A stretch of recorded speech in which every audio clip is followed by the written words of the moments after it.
Thanks for joining. This is live with Miami's Community News, and our guest today is James Richard with the Miami-Dade County Solid Waste Department. Welcome, and thank you for being here. No, thank you for having me, Michael. Okay, so today we want to talk about all the chemical stuff that's in our homes and in our businesses, about what to do with them.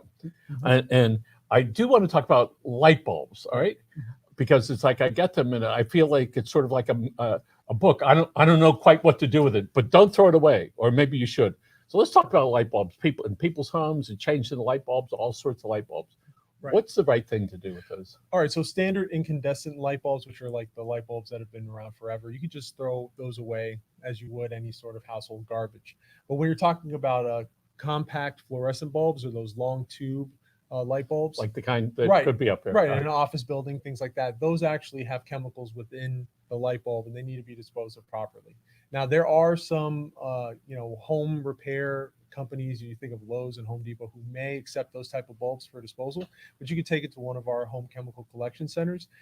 Any Miami-Dade County resident can bring those bulbs to one of our two home chemical locations and dispose of them for free. And they're open 5 days a week. But we do like the sound it makes when you crush them. Well, It has a mini explosion of sorts. yes, and I think there have been some movies where they've been used in those type of fashions. But again, there are chemicals within those light bulbs, and you don't want that, number one, to be exposed to any skin or to anyone's respiratory system. So you really want to make sure that you dispose of them properly.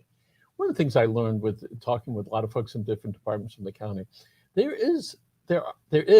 are lots of people, lots of companies that have made us acutely aware of the products that we consume and use, and that we need to dispose of them properly, because there certainly is a cost to the environment, all right, with that.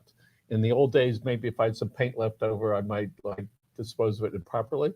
Right. But let's say there you are, you go in your garage, if you have a garage, if not, look under the sink, and you've got like a half a dozen half-gallon cans filled with all sorts of different paints and all sorts of different levels of age. So what's the right thing to do with paint? So paint is another type of product that we accept at our home chemical collection centers.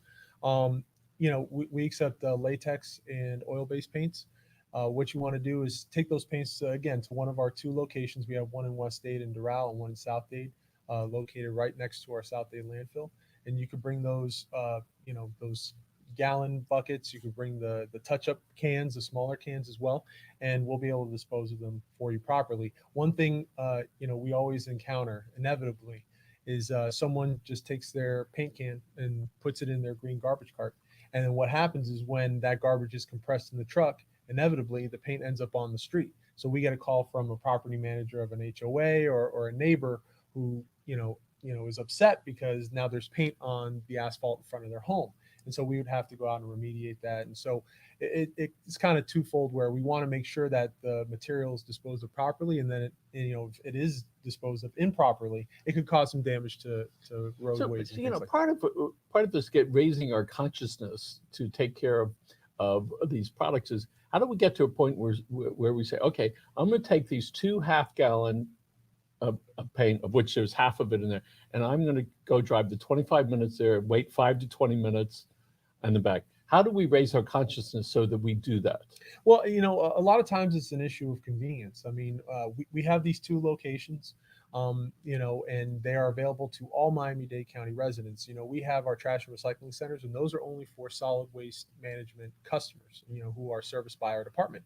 Our two home chemical collection centers are open to any Miami-Dade County resident, whether you live in Miami Beach, Homestead, Florida City, Aventura. You could go to those facilities, just show your ID that it says, a city within Miami-Dade County, and you could use our facility for free.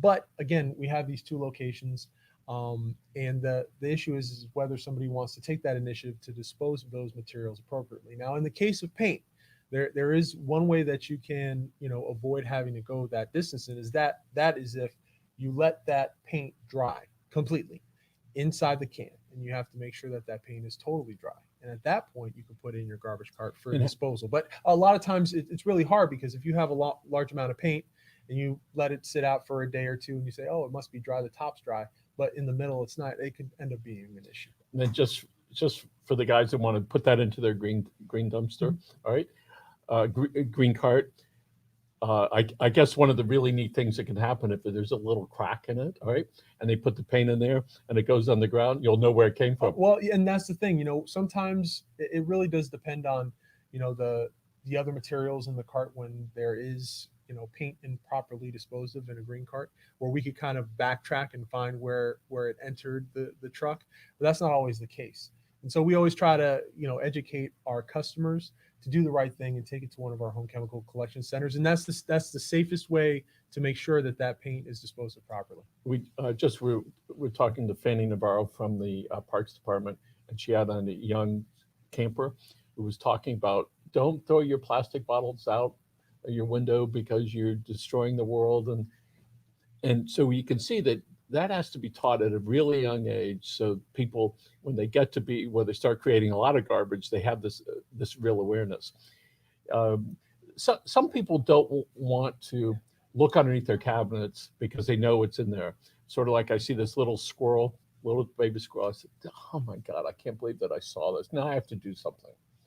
So I wind up scooping it up in the bottom of my shoe and taking it to, I'm not going to tell you where it is, folks, but down south, right? And then they ask you for a donation. I'm going, well, thank God I got somebody who's going to take this little guy, all right? And so sometimes we don't want to see it, right? On the garbage and the chemicals that we use and don't use. But let's say they're bug spray and things like that, Right. and it's left over and you shake it and you go, oh, there's not enough in there to spray it. What's the right thing to do? Once again, bring it to one of our home chemical collection centers. I mean, I run, I go by the mantra that if it's not good for one type of living thing, it's probably not good for other types of living things. So again, once that material ends up in your green garbage cart and it ends up in the back of the truck, it ends up being compressed. And so when that happens, the material that is, or the substance that is still inside, will leak out and be contaminated, and will contaminate the other material in there. So again, making sure that it's disposed of properly is, taking the initiative to bring it to one of our home chemical collection centers. Okay, give us your best estimate about how many green carts are in Miami-Dade County. All right, so we have about 340,000 residential waste service customers. Some of our customers request additional carts. I don't have the number off the top of my head, but if you do the math, it's just about probably 300. It's more than 340,000 carts on the curb for collection on service days. Thank goodness you don't have to store them all at the same place. No. I mean, well, our new carts, yes. If we have a new development, let's say that comes on the service, we have to go out and deliver those carts because the people who are purchasing these newly constructed homes need the service. So we do have a facility where we have both our green waste carts and our blue recycling carts. And so our cart crew does a great job of going out and providing those initial carts as well as additional carts to our customers. So there's many times I save my old running shoes, and I used to run. And so I would save, I'd keep saving them until my wife would finally throw them out. So I'm almost at that point with my green carts, Okay. right? The top's off. I said, I don't need, it's still working fine. I'm looking at the bottom, there's some tears in it. Right. The only thing that really what a lot of people look for is, are the wheels working and can I get that sucker out Right. into the street? Those things, those green carts last though a long time. Oh, absolutely. They're made to last. And that's the thing, we replace carts that have damage that either one, it's so extensive that, they can't hold the material within the cart, and everything's supposed to be bagged anyway. So really, as long as you don't have a tear in the bag, you shouldn't have anything leaking out of your cart, so to speak, we hope. But then the other thing is the carts have to be able to be serviced by our trucks. So let's say it has a huge crack in it and we have an automated sidearm that comes down and grabs the cart. If it falls within a large crack on the side of the cart, we would definitely come out and replace it. I'm waiting for something to happen. Well, and that's the thing. We get calls from some customers who say, "Oh, my cart it really, really stinks. It's got marks, it's got scuffs, it's got little cracks in it." We can't replace carts, with blemishes or odors. We advise people to take care of their carts as though they would take care of their car almost, where you would take some detergent, some water, rinse out your cart from time to time, and that'll take care of most of the issues. But, again, our cart crew goes out and they will make attempts to repair carts to the best of their ability. And if the cart can't be replaced to the point where it can be, pushed out to the curb and serviced by our carts or by our trucks, then we'll replace the carts at that time. So we know the blue carts are for recycling, Yes, and that recycling is every 2 weeks. every 2 weeks. Yes, Yeah. And the green carts are twice a week. twice a week. Yes. I'm going to have some fun next week. I'm going to put my cart out on a different day, see if I can sucker anybody else from putting it out. Well, It's just a little fun. No, it is a little fun. One thing I will say is that our enforcement officers do go out and they keep an eye out for people having carts out on days that they're not Is that supposed to right? be serviced. Yes, absolutely. Because some people, No kidding. yeah, some people leave their carts out, for a number of days. And not only is that an issue because, you have material that's out on the curb, garbage and things of that nature. It could also become a traffic hazard if there's any weather knocking it over. And we don't want people leaving their carts out All right. on days that I they're won't not do supposed it. to be serviced. All right. So 7 a.m. on the day of your set scheduled service. Absolutely. Okay. Let's talk about old TVs. And now that the price of TVs is like plummeting, in the old days, it would cost you a couple $1,000s to buy a 40-inch TV. Now you could buy like 82 or 85-inch, depending on a whole bunch of stuff. Right. What do we do with old TVs? Well, our home chemical collection centers are also home electronics collection centers as well. So any of those old televisions, sound systems, computers, if you have DVD players, Blu-ray players, you can bring all of those type of electronics to those two centers. And then we also have some of our trash and recycling centers that accept electronics as well. Those facilities are only for Miami-Dade County Department of Solid Waste Management customers, but our home chemical collection centers, again, are open to all Miami-Dade County residents, regardless of who provides waste service. And one thing that lots of times people forget is that you can call. There's different services that will come to your house and pick up your stuff. Oh no, absolutely. And a lot of times there are components within, televisions and electronics that are actually very desirable, even when the equipment itself is not operable or it doesn't work. And so that's also the issue, because if you put your television in your garbage cart, and I'm not advocating for anybody to do that, there are pieces and components in there that are hazardous to the environment. And so there has to be a certain level of care, and there are certain components that have to be disposed of properly. And so that's why taking it to one of our locations for proper disposal is really important. So we happen to use a service that comes to the office here. Mm-hmm. Big truck, 2 guys, 3 guys. And I go, listen, please clean up in the alley. They take the stuff in the building, and we don't have to pick it up anymore. I'm just and say, hey, pick it, and they take it and they dispose of it properly. Yeah. I mean, it's almost, if you want to consider almost like an auto scrap company, where they'll take your old car and find the pieces that still work, and they'll repurpose it and use it in other equipment. Okay. What about old refrigerators, old freezers? So old refrigerators and old freezers are not accepted at our home chemical collection centers. Those are accepted at our trash and recycling centers. Although they have some, sometimes they have Freon and things like that, they're considered white goods. And so we want to dispose of them at centers that have a larger, physical footprint. So those, again, would be accepted at some of our trash and recycling You pick centers. those up as part of their bulky pickup? Yes, we would also pick them up as part of our bulky waste pickup program. 2 times a year? Yes. So each one of our households that we service get 2 bulky pickups a year of up to 25 cubic yards each. And so white goods are one of the types of materials that we do pick up. We just want to remind our customers that if you do place anything like a washing machine, a refrigerator, a freezer, or anything out there for collection, just take the door off the hinges when you place it out there for collection. I was this big, and I remember that there's this little girl about my same age that was missing, and they found her in the front yard in the refrigerator and freezer. And that's the exact, that's the reason why we want to make sure that not only, no one gets, it's a horrible thing to be stuck inside one of these appliances. You could also, have people try to put other, material or items inside, and that's not what we want. So, and what do we do with our old $100 lawnmowers, if they still make those lawnmowers? All right. Yeah. My wife wants to include me in your answer. Oh. What do you do with your old lawnmowers and stuff? All right. So lawnmowers and things that have, a motor inside of them, you want to make sure that they are totally devoid or empty of fluids. If it has motor oil or gasoline, you want to make sure that it's totally clean and empty. And then you could dispose of them at one of our trash and recycling centers or one of our landfills. The issue is, again, when you're dealing with a piece of equipment that has liquid in it, and especially hazardous liquids such as gasoline and motor oil, coolants and things like that, you want to make sure that there's nothing in there that might seep into the trash container that it might be. We know the county stored in. is very much on top of this because I know there's a time of the year. I think it's right now through October. I think they don't want you to fertilize plants. Do I have that right? I believe so. Yeah. There's an issue with algae blooms. I Yes. know they're dealing with something like that on the West Coast right now. The red tide, I think, is what it's called. And so I think there's an initiative to limit the fertilizer that's being used. And if you will, when we have all those little components add up to a big deal. Oh no, absolutely. I mean, if you think about sometimes when you're after a heavy rain and you're in a parking lot and you see the puddles and there's that sheen, that oily sheen, that would end up into ending up in a storm drain that would end up in the bay or some water.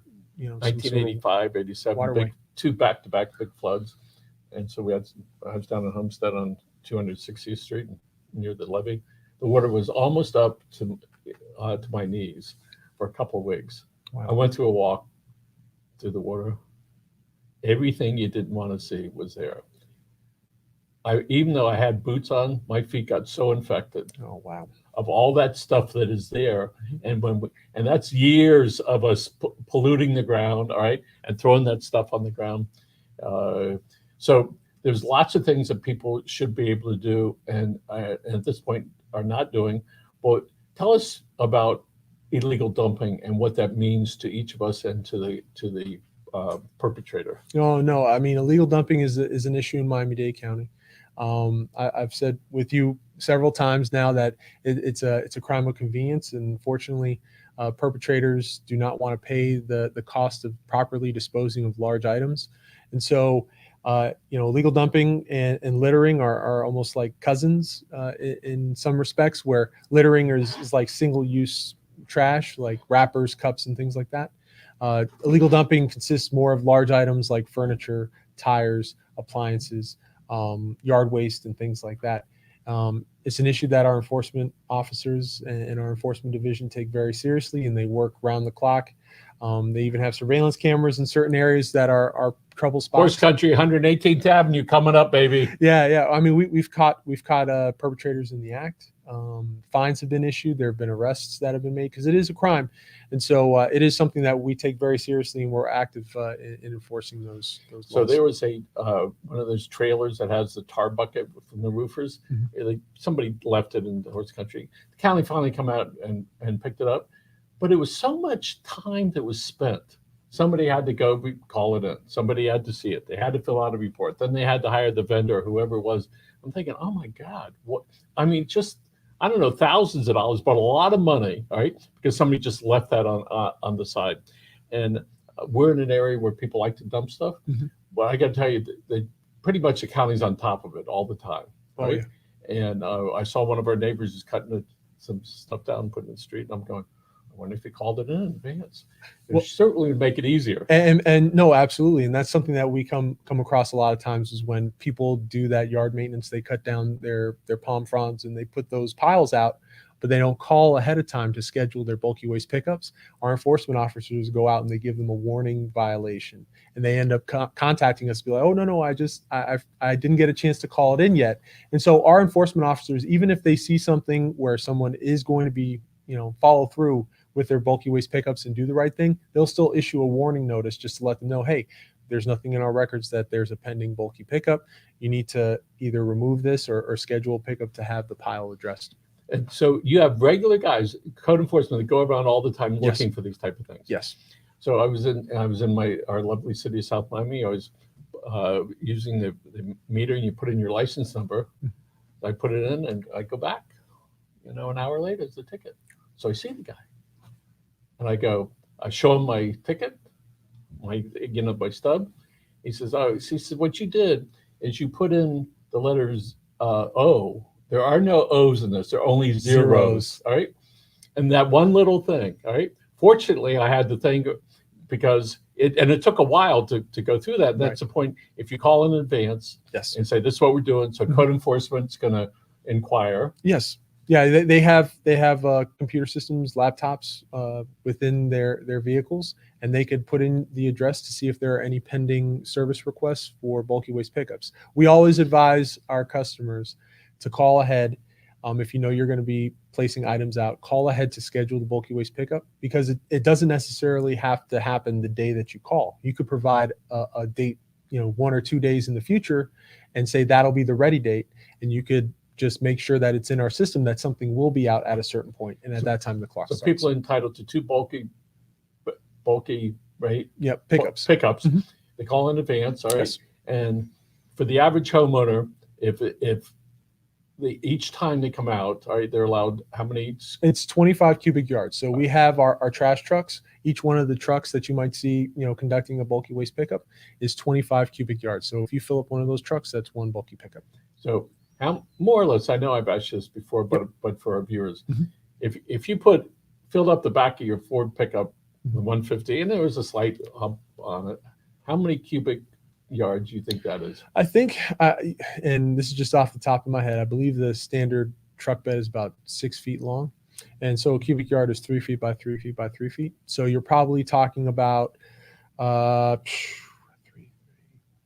it's probably like 4 cubic yards, I would think. So you can get a lot of stuff picked up by the county. Oh, absolutely. I mean, there are some properties that have, a lot of trees. They might have a lot of foliage. There might be a lot of work being done. There might be a lot of, furniture, or somebody who may have passed on, and the family is cleaning out the home and have a lot of material to put out there. But for the most part, the 50 cubic yards for the year, the 25 pickups, are enough for our customers. So let's say somebody puts all their stuff out there and it turns out that it's more than the 25 yards. The county would still pick it up, but Right. then send you an invoice. Well, for the no. difference. So if let's say on January 1st, when you have those 2 new pickups and it's more than 25 cubic yards, we can do one pickup of up to 50 cubic yards. Oh, I get you. Okay. Right. So we could go up to the 50. I mean, 50 is really the max for the year.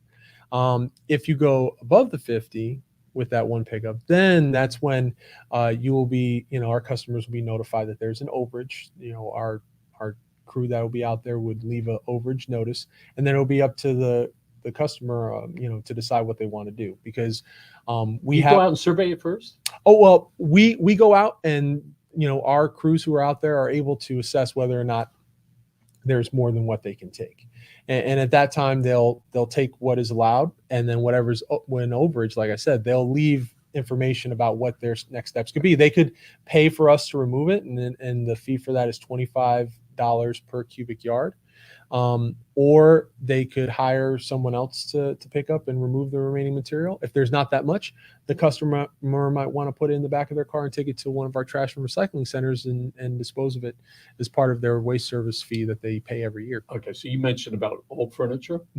The furniture that a week before was so valuable, then we go out, we buy the new one, then we can't get rid of the old one fast enough. Right. All right. So we take the furniture, we put that out, old bicycles and all that stuff. Yes. So when we see folks that have either were renting or they got evicted out the side of the street, that pretty much the county picks up a lot of that. Well, as long as it's a scheduled bulky pickup, and I'm glad you brought up the issue of tenants, and I shouldn't say issue. Bulky waste pickups are only allowed to be scheduled by property owners. So landlords, the people who own the properties that tenants may live in, are the ones who need to schedule bulky waste pickups, because you're only allowed 2 per year. And if you exhaust those 2 pickups, let's say a renter, calls in and says, I want a bulky waste pickup, and they move out, and then the property owner says, oh, they left all the stuff behind, I want to schedule something, and they ran out of those 2 pickups, there's an issue there. So whenever if someone's evicted and the property owner or landlord calls to schedule a bulky waste pickup and have that material removed, we could do that. But there are times when in the dead of the night, a tenant or someone might move out and they leave all this stuff on the curb. In those instances, it is the property owner's responsibility to have that material taken out and disposed of. So we knew down in the Redland, the unincorporated homestead, lots of big properties, right? Lots of people dumping the stuff on the side of the road. What's the responsibility of the property owner, of which the trash could be on their property, depending on where the property line is, right? And then the property owner calls up, listen, this is not my stuff, right? All right, somebody just dumped it there, right? No. Our enforcement division takes these cases very seriously, and they want to investigate and find the source of those materials. If they could find the source of the materials, then yes, those people will be held responsible.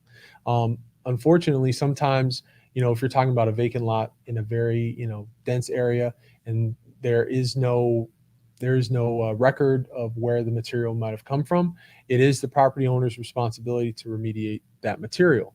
That being said, we work with these property owners who have these issues. If somebody wants to put a no dumping sign on their property, we assist them with that through our 311 contact center. You can call and request a sign. We also provide information about what they can do to hopefully prevent this from happening, because a lot of times you have maybe a property management or a company that owns property here in South Florida, but they're located somewhere else. And when they get these notifications from our enforcement division, they're like, oh, well, it's, we're in another state, but it's still their responsibility to maintain their right of way on their property. So there must be a lot of angry property owners down there when people are dumping stuff and they get put on the. Oh no, and understandably so, and that's why we initiated this new partnership with Miami-Dade Police. They have a unit that works with our enforcement division to address these illegal dumping cases and really get to the source of the issue and try to catch these perpetrators in the act using surveillance cameras and game cameras, and find these people and hold them accountable for these type of things. So our building is on an alley, and we have our cans in the back by a private provider.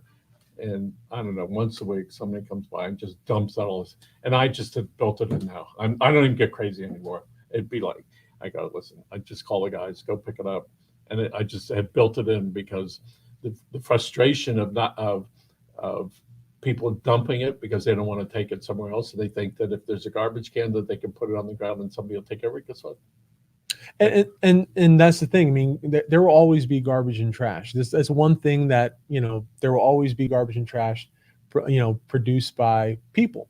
And so when you have individuals who don't want to, pay the disposal fee or take these items, whether it be a coffee cup and toss it out the window, or a piece of furniture, or a company that has these tires that they might want to, not have to pay to dispose of properly, and they go off on the side of the road and tip the back of their truck and dump them all on the side of the road. There will always be people like that. And it's a shame that you just kind of throw your hands up and it's just part of the deal now. But it shouldn't have to be. And that's why, we have a public education campaign where we're reaching out and trying to share the information that we are trying to share about the penalties and try to discourage people from doing these type of things. I was at a drugstore the other day. I bought two different things and I put it in two different bags. I gave him back the bags. He just didn't know what to do because it's like now they're almost crumpled. This is like over 45 seconds. Right. And it's like he was trying to even it out for the next person. Yeah. And so there's little things that we can do because I'm going to take the bag. I'm going to get in the car. I'm going to take it out of the bag and it's going to be in the car until I do something else with it. Right. So I just decided to just do something else, which was leave it there. No, absolutely. In some jurisdictions, like I know in New York City, that when you purchase something at a store, they ask you if you want a bag, and if you do, they charge you for it. I mean, we don't have those type of regulations down here, but those are the type of behaviors where if you see someone bagging some, a bottle of water up for you, say, oh no, I'll just take it, and that also kind of reduces waste and litter from being on the roads. Yeah, and that adds up. I mean, do that, like millions of times a day, right? And it doesn't seem like much, but if we have 300 million people, let's say 225 are adults buying stuff with bags somehow connected to it. Not good for the bag companies, but good for us. Right. No, absolutely. And whatever, one of the 3 R's, they say reuse, reduce, and recycle. If you can reduce as one of the 3 R's, that's doing a big part of, kind of reducing and eliminating that material from the waste stream. Okay. So inquiring minds want to know, for the weekend warriors out there that have gone and to the misery and the blessings of doing yard work. Yes. And so you have, my wife calls them leaves, but they're palm fronds. All right. They're not little leaves. All right. And let's say they're not a lot. Right. A lot of people put them in their green cans. Right. Is that in the okay range? It is, but you just want to make sure that, you cut up those palm fronds if possible to a size that would allow your green cart lid to close. If it's sticking out, it's going to be a problem.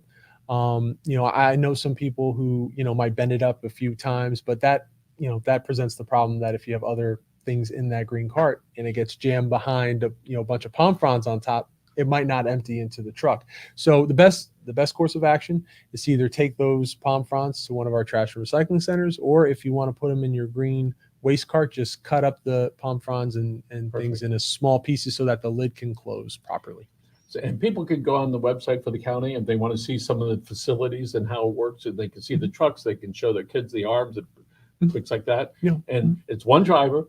They're out there. They control that whole thing. Yes. More or less, how many stops is that one driver going to make? All right, so I did some math for you because you kept on asking. I'll give credit to Frank Calderon, who was one of your guests before, because he crunched the numbers for me. So our trucks can typically carry the waste from about 600 households. All right. Our trucks usually have to offload at one of our transfer stations once a day. So they usually, make 2 trips through their route. So that means about 1,200 homes per day. And that's a maximum. That doesn't mean that each route has that many on there. So if we have about 158 trucks in our fleet that go out every service day. Amazing. I know. I told you I crunched the numbers. I have them right here. And that means that we would service about 189,000 households per day with our entire fleet. And that's the maximum that we would be able to service. So if we provide service on Monday, Tuesday, Thursday, and Friday during a week, we would touch about 756,000 households at a maximum. We don't have that many customers. If you were to take that 756,000 number and divide it in half, it's more than the households we have in our system. But if we were to max out, that's how many households we could touch every week on a weekly basis. But the number's lower because some routes are shorter. We don't, have 600 households or 1,200 households on a route typically. So it'll be a lower number than that. But if we were to max out at the amount that we could carry in our trucks, that's how many we can service with our current fleet. Tremendous operation. It is. And a lot of people, and I've said this to you before, people put their garbage cart out on the curb and they come home and it's gone. And that's all they think about it. But it is an extensive operation. And we don't even, we're just talking about the collection side. Then we have the disposal side with our landfills and disposal sites and things like that. So do most people have a can a week of garbage? Well, usually what we see is people put their garbage carts out on their service days, on both service days. Now, if they have an additional cart, they might not put both out, depending on how much waste is produced. During the pandemic, obviously, a lot of people were home for a longer period of time during the week, and so we saw an increase in the amount of waste that was produced and introduced into our system, because we only provide residential waste services. Things are starting to kind of normalize a bit, but typically you can guarantee that each one of our households that we provide service to have their carts out, unless it's after their collection time and they maybe missed a day. But for garbage service, as long as they know what their service days are, there's a cart out, even if it's not full. So we know that lots of cardboard gets recycled, but we want to know, I know we've touched on it before, but we're big supporters of local businesses, including the pizza places. All right, even though it's cardboard, right? Where should the pizza boxes go? In the blue container or the green container? It should go in your green container because of the grease that comes with the pizza. You don't just get pizza, you get grease as well. And you want to make sure that pizza box is folded or cut up to a size that does not jam your garbage cart. Because I know sometimes those extra large pies, that they're actually wider than the cart. So you want to fold them in half or in quarters. We wouldn't know anything about that, huh, Denise? Yeah. Those are the best ones, the extra large pizzas. But yeah, that's something that we've encountered as well. People, jam in not only pizza boxes but other cardboard boxes in there, and they should be recycling those other cardboard boxes. But it can cause when the cart is being emptied, it could back up and jam the other material. So James, tell us about how long you've been with Miami-Dade and how you wound up with Miami-Dade. Sure. So I've been with Miami-Dade Solid Waste Management for a little more than 5 years, about 5.5 actually. And before this, I worked for Broward County Parks and Recreation. with their communications and marketing division. And so I just kind of transitioned into solid waste, and it's been great. I work with an amazing department, amazing coworkers, and the work never stops. We collect garbage on service days, throughout the year. The only holidays we don't collect garbage are Christmas, Martin Luther King Day, and Independence Day, which just passed. So it's never the same thing every day. And we don't want to get confused anymore. All right. I know recycling was on that Monday, but the green carts weren't. All right. Yes. And that's the one thing, if there is a hurricane or a storm, we definitely want to take that into account when it comes to the services we provide. So I would definitely advise anyone who's watching to please go to our website, miamidade.gov/solid waste, for any updates on services. You could also follow us on Facebook at Miami-Dade Solid Waste. And then we have a Twitter account, which also provides any service updates, which is at Miami-Dade SWM. And anything that happens in regards to, storm preparation, if there's any sort of advisories that come out and you're wondering if we're going to provide service, go on social media and we'll be able to update you. And the more I learn about Miami-Dade County government, the more pleased I am. Every time I speak to the folks, I see animal service in the Parks Department, mosquito department, with Michael Moop putting his hand into those mosquitoes. He's brave. He's braver than I am. And people like yourself really committed to making our lives better. Thank you very much. No James problem. Richard here again with the Miami-Dade Solid Waste Department. Thank you for joining us. And Denise is at the control booth over there. And folks, thank you very much for your time and enjoy your afternoon.